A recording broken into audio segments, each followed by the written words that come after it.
നമ്മളൊക്കെ വാർത്തകളും ന്യൂസുകളും കേൾക്കുന്ന ആളുകളാണ്. വയനാട് ജില്ലയിൽ രാത്രി കുഞ്ഞുങ്ങളെയും കെട്ടിപ്പിടിച്ച് ഭാര്യ ഭർത്താവും ഉമ്മ ഉപ്പയും ഉമ്മ മക്കളും ഉപ്പ മക്കളും ഇങ്ങനെ കുടുംബം മുഴുവനും കെട്ടിപ്പിടിച്ചുറങ്ങിയിരിക്കുന്ന ആ രാത്രി പകല് നോക്കുമ്പോൾ അവരിൽ പലരെയും കാണാനില്ല.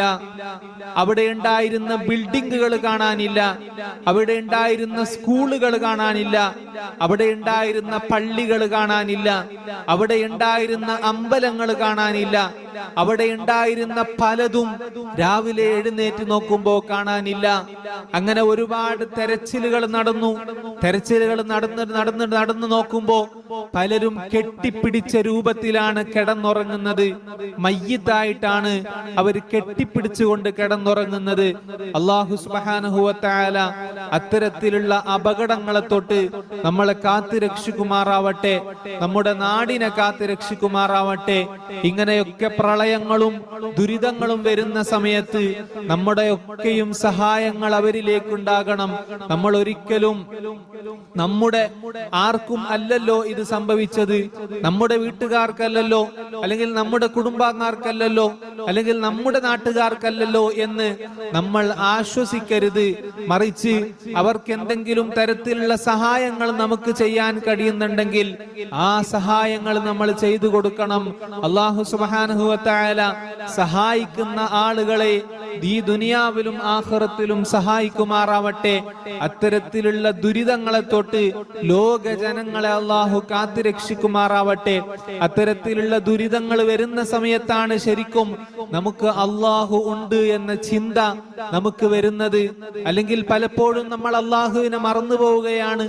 നമ്മുടെ ജീവിതത്തിന്റെ രസങ്ങൾക്കിടയിൽ നമ്മൾ അല്ലാഹുവിനെ മറന്നു പോകുന്നു. നമ്മുടെ കല്യാണത്തിന്റെ ആർഭാടങ്ങൾക്കിടയിൽ നമ്മൾ അല്ലാഹുവിനെ മറന്നു പോകുന്നു.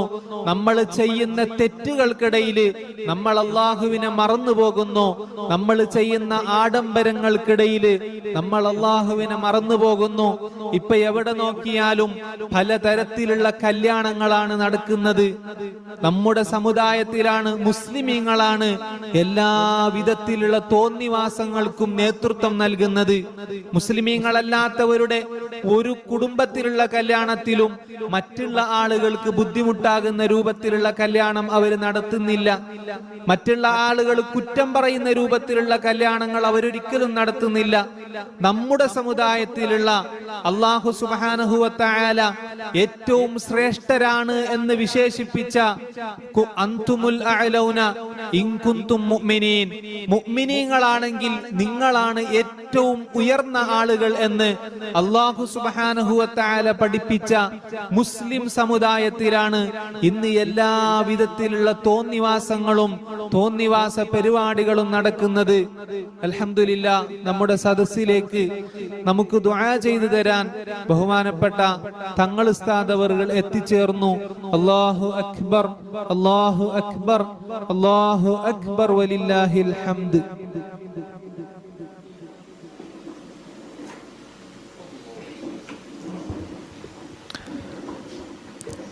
ഇൻഷാ അല്ലാഹ് ഞാൻ ദീർഘിപ്പിക്കുന്നില്ല. നമ്മളൊക്കെയും അത്തരത്തിലുള്ള അനാചാരങ്ങളെ തൊട്ട് മാറി നിൽക്കണം.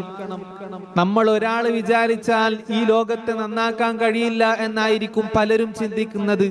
പക്ഷേ നമ്മൾ നമ്മുടെ വീട്ടിൽ ഒരു പരിപാടി നടക്കുമ്പോ, നമ്മുടെ വീട്ടിൽ ഒരു കല്യാണം നടക്കുമ്പോ നമ്മൾ ചിന്തിക്കണം, എന്റെ വീട്ടിൽ മറ്റുള്ള ആളുകൾക്ക് ബുദ്ധിമുട്ടാകുന്ന രൂപത്തിൽ, അല്ലെങ്കിൽ മറ്റുള്ള ആളുകൾ കുറവാക്കുന്ന രൂപത്തിൽ, മറ്റുള്ള ആളുകൾ കുറ്റം പറയുന്ന രൂപത്തിലുള്ള ഒരു പരിപാടിയും എന്റെ വീട്ടിൽ നടക്കാൻ പാടില്ല. ഏറ്റവും ബഹുമാനം അർഹിക്കുന്ന ആളുകളാണ് ഒരു കല്യാണത്തിൽ പുതിയാപ്ല പുതുനാട്ടി എന്നുള്ള ആളുകൾ. അന്ന് കല്യാണം നടക്കാനിരിക്കുന്ന ചെറുക്കനും പെണ്ണുമാണ് ഏറ്റവും ബഹുമാനം അർഹിക്കുന്ന ആള്.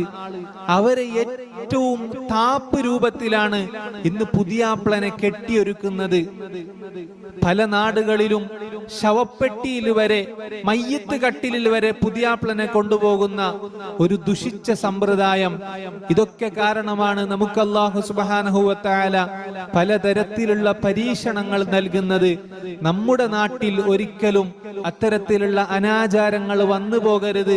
അത്തരത്തിലുള്ള അനാചാരങ്ങൾ വരാൻ ആരെങ്കിലും ചെയ്യാൻ ഉദ്ദേശിക്കുന്നുണ്ടെങ്കിൽ അവരെ നല്ല രീതിയിൽ പറഞ്ഞ് മനസ്സിലാക്കണം. അത്തരത്തിൽ ഒരു അനാചാരങ്ങളും നമ്മൾ ചെയ്തു പോകരുത്. അല്ലാഹു സുബ്ഹാനഹു വ തആല നമുക്ക് അതിൽ നിന്നൊക്കെ മാറി നിൽക്കാനുള്ള തൗഫീഖ് അല്ലാഹു നൽകുമാറാവട്ടെ.